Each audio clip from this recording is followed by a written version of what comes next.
কাতলা মাছের ঝোল খেতে খেতে বোর হয়ে গেছো না? তো চলো আজকে আমি তোমার সাথে শেয়ার করছি একটা নতুন রেসিপি, যেটার নাম হচ্ছে মেথি কাতলা। তো কিভাবে বানাই সেটাই দেখি। ফার্স্টে আমি 4 পিস মতো কাতলা মাছ নিয়েছি, যেটাকে পরিষ্কার করে ধুয়ে নুন আর হলুদ দিয়ে আর সামান্য একটু ভিনিগার দিয়ে মাখিয়ে কিছুক্ষণের জন্য রেখেই দেবে। পারলে তোমরা আধা ঘন্টা বা 1 ঘন্টা রাখতে পারো সময় থাকলে। দেন সরষের তেল নিয়েছি 2 চামচ মতো, তাতে দিয়ে দিয়েছি মেথি 1 চামচ। আর এই মেথিটা তেলের মধ্যে জাস্ট ভেজে একটু লাল লাল হয়ে এলে, জাস্ট মেথিতে তেলের গন্ধটা মিশে গেলে তখনই তুলে ফেলতে হবে মেথিগুলো, না হলে পুরো তরকারিটাই তেতো হয়ে যাবে। এরপর ওই তেলের মধ্যেই মাছগুলোকে লাল লাল করে ভেজে ফেলতে হবে। এরপর মাছ ভাজা হয়ে গেলে মাছটাকে তুলে নিয়ে তাতে পেঁয়াজ কুচি, একটা বড় পেঁয়াজ দিলেই হবে, লাল লাল করে ভেজে নেব।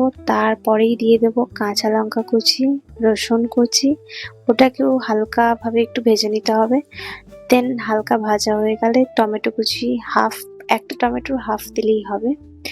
এরপর দিয়ে দেবো সামান্য একটু লবণ আর লঙ্কার গুঁড়ো। লবণটা যেহেতু মাছে দেওয়া ছিল সেই অনুপাতে তোমরা লবণটা ইউজ করবে, না হলে তরকারির মধ্যে লবণ বেশি হয়ে যাবে। তারপর দেখবে যখন পুরো তেল ছেড়ে দিয়েছি মশলা থেকে, অল্প একটু টক দই দিয়ে দেবো। যেহেতু কম মাছ তো এই কারণে 1 চামচেরও হাফ টক দই দিয়েছি। আর এই পেস্টটা হচ্ছে চারমগজ পোস্ত আর 2টো কাজু বাদাম দিয়ে করা, তো এটাও দিয়ে দেবে। তারপর দেখবে তেল ছেড়ে দিয়েছে। এরপরে দিয়ে দেবো কাসুরি মেথি। কাসুরি মেথির সাথে ভালো করে মশলাটা মিশে গেলে এরপর 2 কাপ মতো গরম জল দিয়ে দেবো। জলটা ভালোভাবে ফুটে যাওয়ার পর মাছগুলো দিয়ে দেবো। মাছগুলো দিয়ে 2 মিনিট ফুটিয়ে নেব। টেস্ট ব্যালেন্স করার জন্য আমি এখানে অল্প একটু চিনি ইউজ করেছি, তোমরা নাও করতে পারো, এটা পুরো অপশনাল।